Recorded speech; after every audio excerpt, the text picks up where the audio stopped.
thank you for joining me. Today I'm going to be making a shaker ornament created from cereal boxes. So please join me. There are so many things you can do with the craft board that comes with the cereal boxes, and using a big shot machine and die cuts, we can make all kinds of fun projects. But today I want to show you how to make a shaker ornament. So what I've done is I have an ornament die from Stempendous, and what I've done is I've taped the two together so that I'm going to keep them equally spaced, and I'm going to cut out a variety of dies using my craft board, and I want to make sure that I'm cutting it properly, so I'm going to flip it over so that the brown side is up. And then I'm also going to put one behind it as a shim.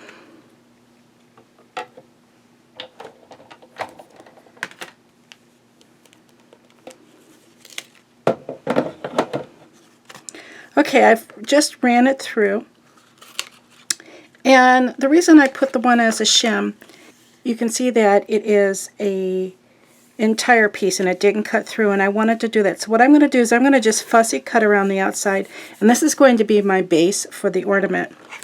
Then I have the other items that will just pop out, and if you need to, you can just take your stylus tool and pop them out carefully.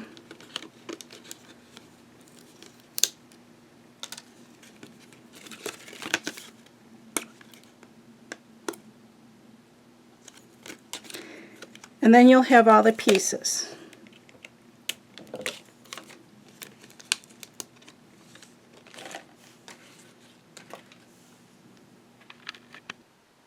Once you have everything assembled, set it to the side, and we'll move on to painting the inside.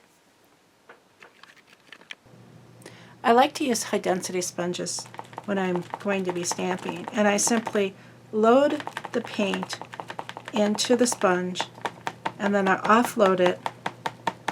You can see there's a lot of bubbles here, and what I want to do is make sure that I just have a sponge that looks almost like a stamp pad. And I'll come and I'll load my image with the paint,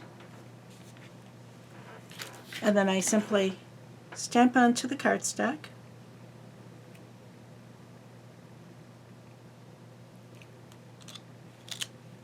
And then you have a very nice image. What I do immediately is clean my stamp so that it will be ready for the next time that I want to use it.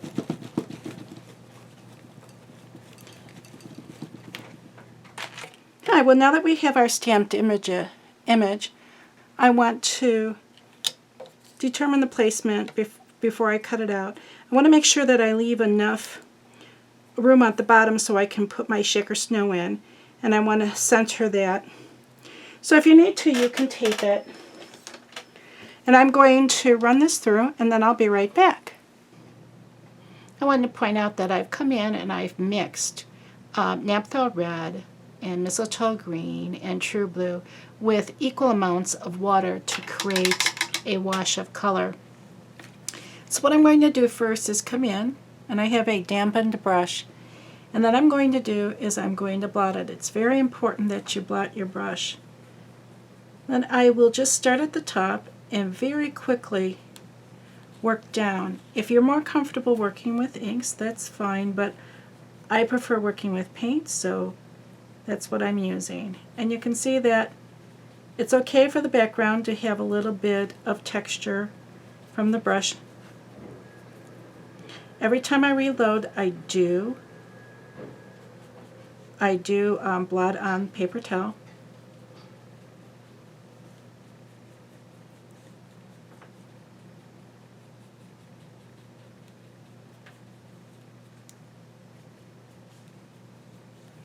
Now I don't want to go back and forth too much, because if I do, it's going to get a little bit choppy.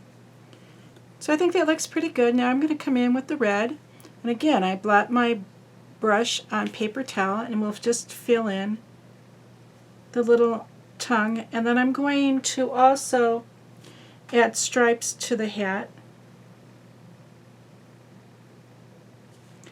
and to the scarf.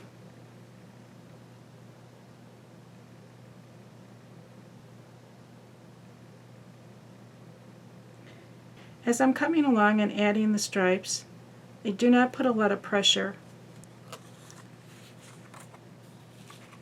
The more pressure you put on your brush, the larger a stripe would be. So you can see I'm using very little, very little pressure. And so I want to make it as thin as possible, and that's how I get my stripes nice and thin. Then while that's drying, I'm going to come in with the same brush. I need to make sure that it's clean. And I'm going to put out some True Blue, and I'll just put a drop right here. And I'm simply going to side load that into my brush. And then I'll come in and I'll actually shade onto the fur and put some shading on his face and a little bit of shading around his belly. The red should be dry, so I want to come in and add the green stripes. So again, I'm using a very light touch.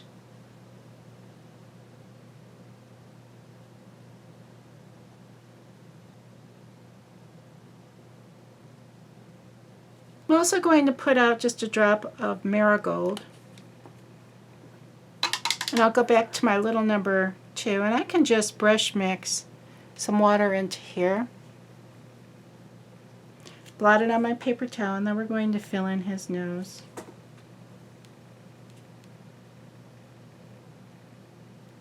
I would also like to give him some rosy cheeks, but I know that this red will be very bright, so I'm going to come in and thin it again so you can see that it's just barely tinted. Then I will blot it.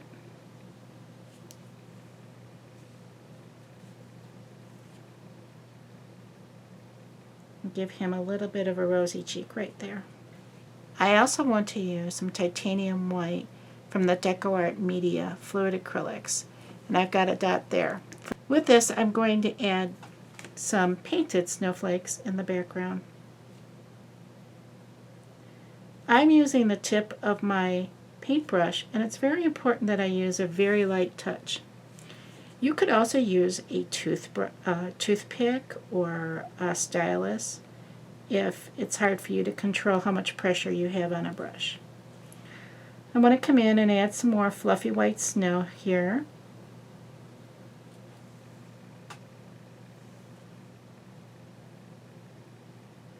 And I'm just using the full strength titanium white.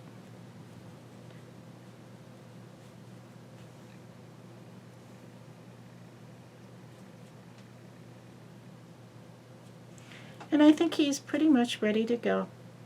I've taken and I've cut out the base with my scissors, and now I need to glue this onto here before we move forward. I have also glued together 6 of the sides, so now it's going to start forming the base. And I've decided that I'm going to base coat this with red, but this time I'm going to use full strength red. And this will need a couple coats. What's really important when you load your brush that you do not load it past the ferrule, you keep it into the tips.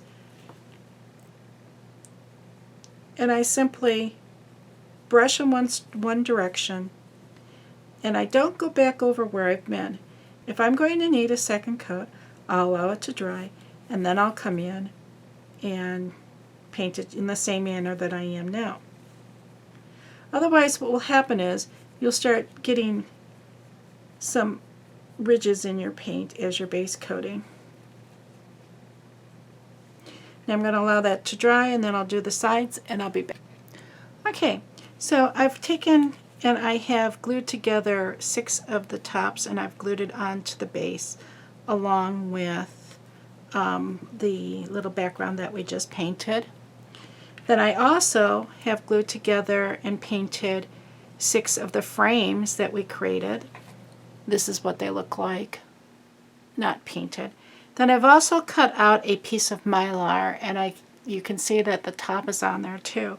Now I'm going to glue this onto here, and it's going to give it a little bit more extra hold.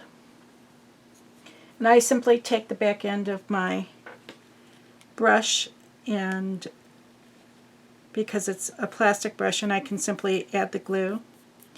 And I'm going to glue that on, and I'll be right back. Okay, so what I've got right now is our base, and I'm putting some mica chips in the center, and that's going to be our snow for our shaker ornament. Then I'm going to come in. We don't want to get the flakes into the glue. And then I'm going to simply place this down while the glue is wet. And I'll allow this to completely dry before I try to stir this around, because I don't want the mica flakes to get into it. Now you can use any type of snowflakes that you would like. You could use little teeny hole punches that are about 1/8 inch in diameter. You can use little beads. Whatever you would like to use is fine. Okay, the last thing I'm going to do is come in and glue in the piece that goes on top of it and acts as the frame. And I've already applied the glitter, because if you try to apply the glitter after it's glued on, then a lot of times you'll just get the glitter on the mylar. And then I'll also put our top on.